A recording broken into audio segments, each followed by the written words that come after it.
Hey, you! Yes, you! Do you want to fight Pure Vessel, but don't know where to start? Well, then this is the perfect video for you. Whether you want to fight them on Attuned, Ascended, or even Radiant, this guide will give you everything you need to know. Also, feel free to use the video chapters below if you want to look for anything specific. Okay, let's start off with charms. I use Strength and Shaman Stone because more damage is always good. Spell Twister helps you cast more spells, and Mark of Pride is very helpful in creating a bigger window to pogo the boss. Most of it is up to you, but I would highly suggest taking either Mark of Pride or Longnail, and always avoid using Sharp Shadow. And here's why. When using Sharp Shadow, the idea is that you want to dash through the boss when he dashes at you, but there's just one issue. The boss is very fast, and sometimes he does 2 of these dashing attacks in a row. Couple that with the fact that Shade Cloak takes time to recharge, and you end up dashing into the boss and taking unnecessary damage. And that's what we're trying to avoid. Now hold on, you might be saying, why don't you just jump over them while Shade Cloak is on cooldown? And, well, that's a very good point. Why don't you just jump over them? In fact, you could just jump over them every time they do that attack, completely removing the need for Sharp Shadow in the first place. If you jump over them, you get a chance to hit them twice with your nail. But if you use Sharp Shadow, your dash length is increased, making you too far away to hit them, causing you to do way less damage in the end. So not only is Sharp Shadow more dangerous, but it's also less effective. All of this leads into my main tip for this fight, and that is to be ready to jump whenever the boss teleports. This is because many of his attacks can be avoided by jumping over him, and the attacks that don't require you to jump aren't any more difficult as a result of you jumping. Sometimes he doesn't teleport before he attacks, so you have less time to react, but the point still stands, just be ready to jump. Okay, so now I'm going to go in depth on each of the boss's moves and how to avoid them. The first attack is this move where he swings his nail a few times. If you are following the overall tip, you should be jumping in preparation. Then you pogo his head to do some damage and parry his attack in any case that it would somehow hit you. Then, if he is close to you, you can hit him with your nail again, or shoot a Shade Soul at him if he's far away. Next up is this move where he lunges at you with his nail. All you have to do here is jump over him and hit him in the back 2 times after you land, or you could pogo him and hit him again.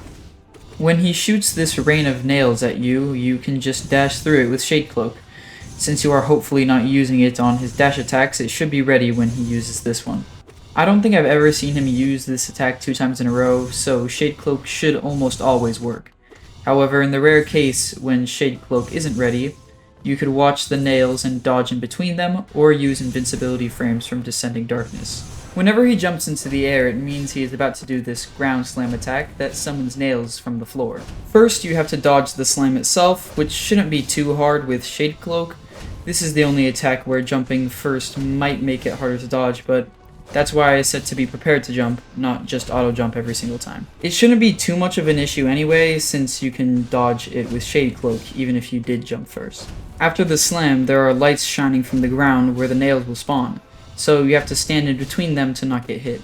Finally, if you want to do some damage, you have time to shoot a Shade Soul at him while the nails are up. After he has taken some damage, he will start to do this light AoE attack, which gives you quite a long time to react, so you can dodge out of the initial blast. Then some smaller circles show up, and there is plenty of room to stand in between them and shoot a Shade Soul.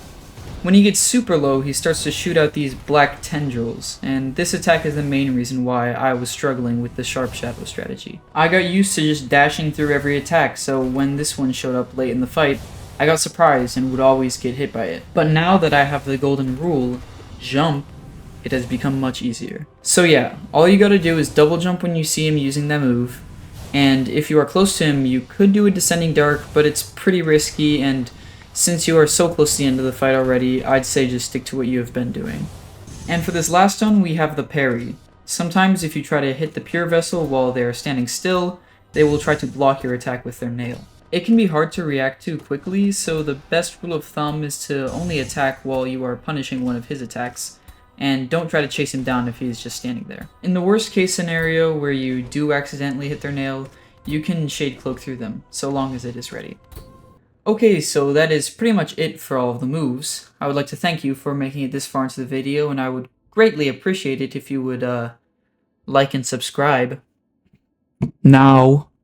Okay, but seriously, let me know if you guys want more of these, or I'll just go back to Deadlock. Anyway, if you want to see what the full fight looked like following all of these steps, here you go.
Hey, so like, if you're someone who normally just watches my Deadlock videos, don't worry, I'm gonna continue doing those probably.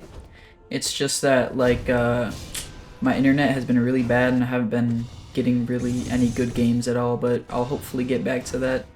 I've just been playing Hollowknight recently and that's been pretty fun, so I mean, I've been playing Hollowknight for a while, but I stopped playing it for a long time and then I just came back and it was on a Steam sale, so I was like, hey, what if I buy that? I used to just play on the Nintendo Switch, but it's here now. It was on 50% off on Steam, so I bought it. And I played it all again, and I like speed ran through it 100%, 12%. And so I thought, like, you know, my justification for buying it was that I could make videos, and I know it's like kind of old at this point. Like, I know some people are still making Hollow Knight content, but like tutorial videos on Hollow Knight is like, that's kind of old at this point. But you know, whatever. I thought I'd make it for fun because I really like this boss, and I like how much I've improved on it. But yeah, don't worry. Hopefully, more Deadlock videos will come soon. But yeah, basically,